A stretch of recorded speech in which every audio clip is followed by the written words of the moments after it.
আসসালামু আলাইকুম। দুনিয়ার যত আজব রেকর্ড এক।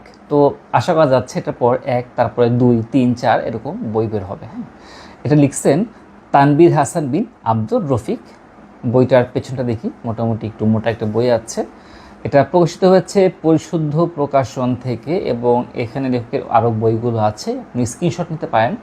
বইগুলোর নাম দেখলে, টাইটেল দেখলে মনে হয় ওনার টাইটেলগুলো বেশ ইউনিক হয়। হ্যাঁ, এই হচ্ছে বইটা। এটার যে প্রচ্ছদটা আছে আমার কাছে বেশ ভালো লাগছে, প্রচ্ছদটা একটু ডিফারেন্ট, দেখছেন? তো যাই হোক, এই টপিকটা মূলত কি, আমরা যে এই যে গ্রিনিস ওয়ার্ল্ড রেকর্ড বলেন, আমরা যে রেকর্ডগুলো দেখছি, এটা কিন্তু একটা নাস্তিকের তার পয়েন্ট অফ ভিউ থেকে, সেকুলার যে সমাজ তারা করে, বাট এটা একটু ডিফারেন্ট আঙ্গিকে। হ্যাঁ, আমরা যদি এখানে একটু দেখি, এই হচ্ছে সূচিপত্র। তো সূচিপত্রটা চাইলে স্ক্রিনশট দিয়ে রাখেন, তাহলে দেখতে পারবেন। এখানে যেমন আছে প্রথমেই যে পৃথিবীর প্রথম মানুষ। তো দেখেন, কোনো সেকুলার সমাজে গিনিজ রেকর্ডে কিন্তু আপনারা পাবেন না পৃথিবীর প্রথম মানুষটা কে ছিল, বাট আপনারা এইখানে পেয়ে যাচ্ছেন। এই দেখেন, প্রথম মানুষ হচ্ছে আদম আলাইহিস সালাম, এবং এই ব্যাপারে বিস্তারিত আছে।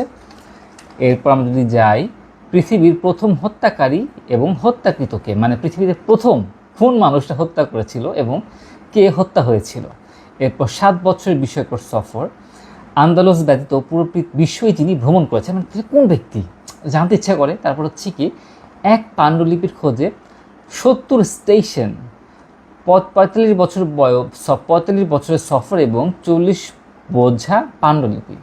একজন জামার আস্তিন্যে 1 লক্ষ হাদিস নিয়ে ভ্রমণ করেছেন। কে করছেন ভাই, আমার জানতে হবে।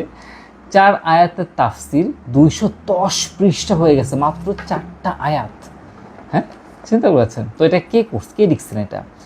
1 বছর থাকলেও এক আয়াতেই তাফসির করতেন। তারপর হচ্ছে আয়াত পড়ে যার মৃত্যু হয়েছে। তারপর হচ্ছে বছর ফুরলেও সূরা তাফসির শেষ হয়নি যার। 100 খণ্ডে এক কিতাবের, এক হাদিসের কিতাব। 100 খণ্ড মানে একটা হাদিসের কিতাবই হচ্ছে 100 খণ্ড। 30 খণ্ডে একজন অন্ধ আলিমের ফতোয়ার কিতাব। আলিম সে আবার অন্ধ, তার আবার 30 খণ্ড। চিন্তা করে দেখেন, এগুলো সব হচ্ছে রেকর্ড। হ্যাঁ, এক একটা রেকর্ড, বিশ্বের রেকর্ডগুলো। এরপর এরকম আরও অনেকগুলো আছে। নিজ হাতে 1.5 লক্ষ পৃষ্ঠারও বেশি লিখেছেন যিনি। হ্যাঁ, ইসলামের ইতিহাসে সবচেয়ে বেশি পৃষ্ঠা লিখেছেন যিনি। হাতের ইশারায় কোরআন মুখস্থ করছেন। কে করছেন এটা জানতে হবে।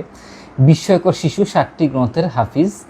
হ্যাঁ, তারপর হচ্ছে গিয়ে তাজিকিস্তানের সৌভাগ্য, সাদের সৌভাগ্য, এবং আরও অনেক অনেক আছে। বই লিখতে বিশাল ভোজন সভা। তারপর এই পাশেও আরও আছে। চামড়ার পাখার ভর করে প্রায় 13 কিলোমিটার পথ অতিক্রম। ভাই, এটা তো আমাকে পড়তেই হবে। যে গায়ে 20 বছর ধরে কোনো সিগারেট বিক্রি হয়নি। যে গায়ে মানে হচ্ছে গ্রামে, যে গ্রামে। হ্যাঁ, টানা এতদিন শুধু পানি পান করে, মানে কতদিন এটা জানতে হবে ভাই আমাকে। হাজির জবাবের জবাব দিতে ডিঙ্গি ভাড়া, মানে নৌকা ভাড়া করে গেছে সম্ভবত হাজির জবাবের জবাব দিতে।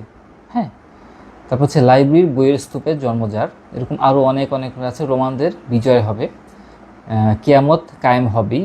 তারপর হচ্ছে পৃথিবীর সূর্যকে একবারই থামিয়ে রাখা হয়েছিল। সবচেয়ে বেশি হাদিস লিখেছেন যিনি হাদিস না চিনলেও, যে হাদিসই নয়, জ্ঞান অর্জনের জন্য যিনি প্রায় 4.5 বিলিয়ন বিলিয়েছেন। তো এই যেরকম যে রেকর্ডগুলো আছে, এরকম বিভিন্ন আজব যে রেকর্ডগুলো আছে, এবং খুব চমৎকার বাস্তব রেকর্ডগুলো নিয়ে এই বইটা সাজানো হয়েছে। এই কনসেপ্টটা, এই টপিকটা আমার জানা মতো নতুন হতে পারে, আরও লেখা হয়তো অন্য ভাষায় হয়েছে কিনা আমি জানি না, বাট আমার কাছে এই কনসেপ্টটা প্রথম লাগছে, ইউনিক একটা কনসেপ্ট মনে হচ্ছে। আচ্ছা, আমরা একটু দেখি, এই পাশটা একটু দেখি আমরা বইটার।